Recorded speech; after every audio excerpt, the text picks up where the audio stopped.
सर्व लहान भक्तांना सप्रेम जय गुरु. जय गुरु. आज आपण श्री क्षेत्र गंगापूर इथे आहोत आणि आपल्यासोबत एक काकाजी आहेत. तर तुम्हाला तुमच्या जीवन प्रवासात आलेले श्री समर्थ लहानोजी बाबांचे जे काही अनुभव तुम्हाला आहे ते अनुभव तुम्ही थोडक्यात सांगा. बर. एकदा काय झालं, आमच्या नदीले खूप पूर आला. बरं. खूप आला, माझ्या घरापर्यंत आला. हो. सगळे लोक लहानजी महाराजपाशी गेले. बाबाजी म्हणे पूर आला, आमचे घरं वाद चालले, असं झालं. म्हणजे आम्ही कुठं मग सबन लोक लहानजी महाराजपाशी. लहानजी महाराज काही बोले नाही, भीती काही तोंड करे आणि तिकडे पाय.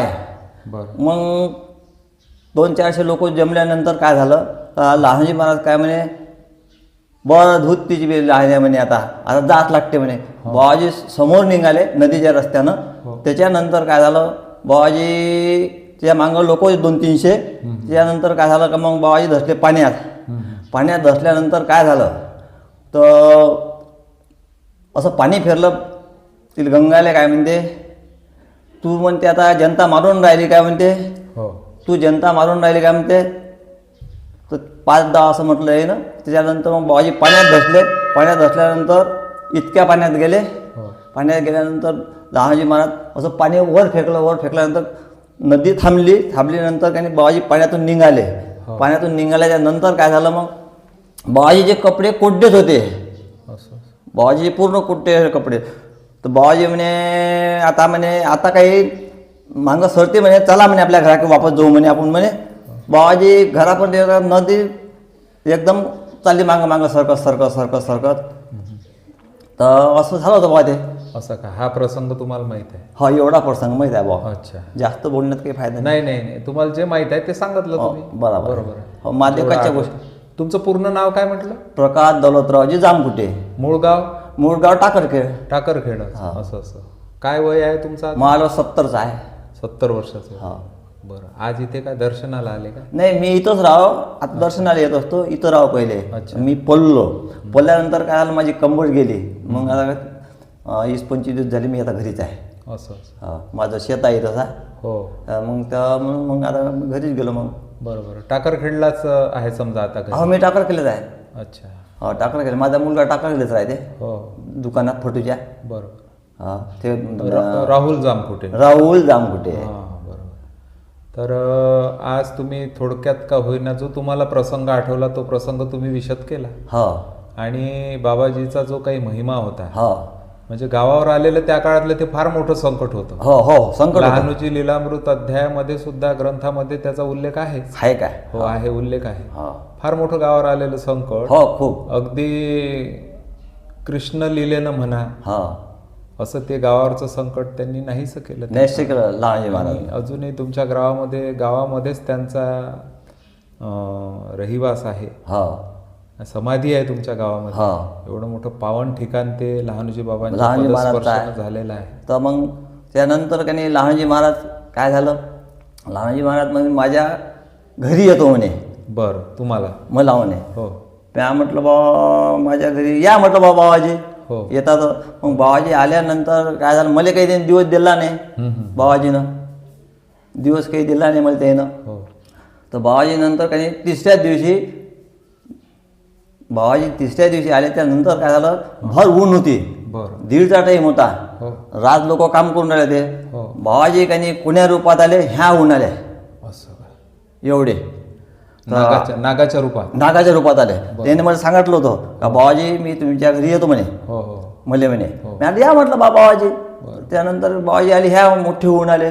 तर आम्ही, माझा पोरगा, मी माझे घरचे लोक आम्ही असं झोपलो होतो. तर त्यानंतर काय झालं, बाबाजी आल्यानंतर काही त्याच्या जोर होता कपाटात आमच्या इच्छा.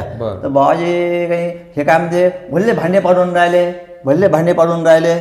मी म्हणून राहिलो, पाड कसं बा, उंदीर गिंद काही नाही म्हणे. हे उठली माहिती, अरे बाबा म्हणते भल्ला मोठा सर्प आहे म्हणते. मोठा सर्प आहे म्हटल्यानंतर काही मला दिशे नाही, येले दिशे. तर मग काही राहुल गेला, बाबा म्हणते भला मोठा. मग माराले लोक बोलावले. तर कोणी काही आलं नाही.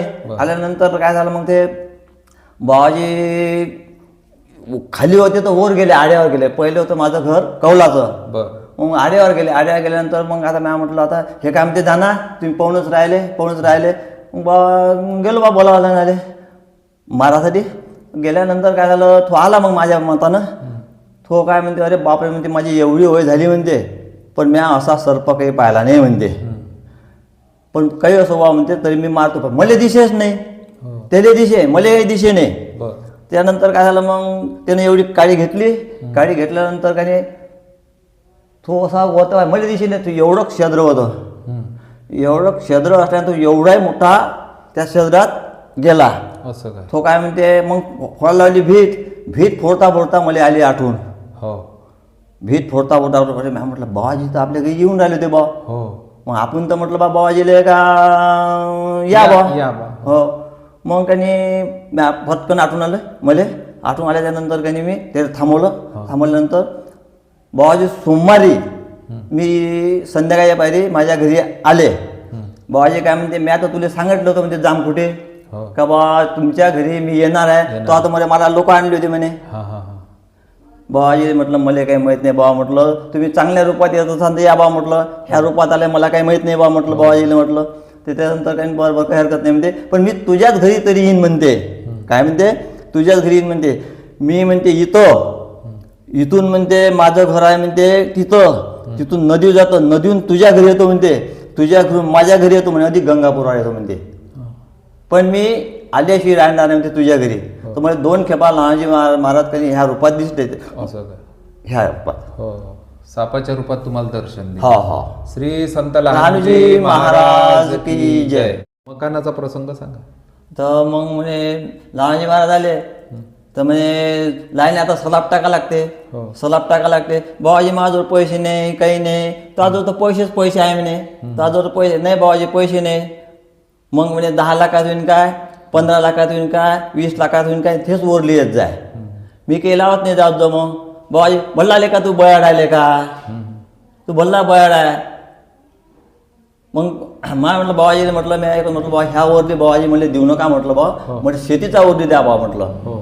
मला हे काही समजत नाही म्हटलं बाबाजी हेच तिला काय म्हणते लाहिण्या म्हणते बरं शेतीचा. दुसऱ्या वर्षी मग काही मला काही कापूसही पिकला तुरी पिकली. मग काय बाबाजी काय म्हणते मला आता जमलं काही लाहिण्या म्हणते आता टाका लागते तिला का सलाब तुले. हे प्रत्यक्षात सांगितलं का स्वप्नात? नाही स्वप्नात येऊन सांगितलं. हे सांगितलं स्वप्नात येऊन सांगितलं मला. तर मग आता लाहिण्या सलाब टाकाच लागते म्हणते. तर मग बाबाजी आले घरी. बाबाजी म्हणते आता लेखा जमलं म्हणते लाईन सर पांढरं झालं म्हणते घर. आता म्हणजे मी इथं राहू का इथं राहू. बाबाजी किती खोल्या बांधल्या म्हणते. माझ्या 4 खोल्या बांधल्या बाबाजी. बरं काही हरकत नाही म्हणते मी इथं राहू का तिथं राहू म्हणते. आता कुठे राहा बाबाजी आता पांढरं झालं म्हणते लाईन्या आत्ता जमलं म्हणते आपलं घर म्हणते. म्हणजे अशा प्रकारे बाबाजीनं तुमच्या मकानासाठी सुद्धा सहकार्य केलं. हो. श्री संत लहानजी महाराज की जय.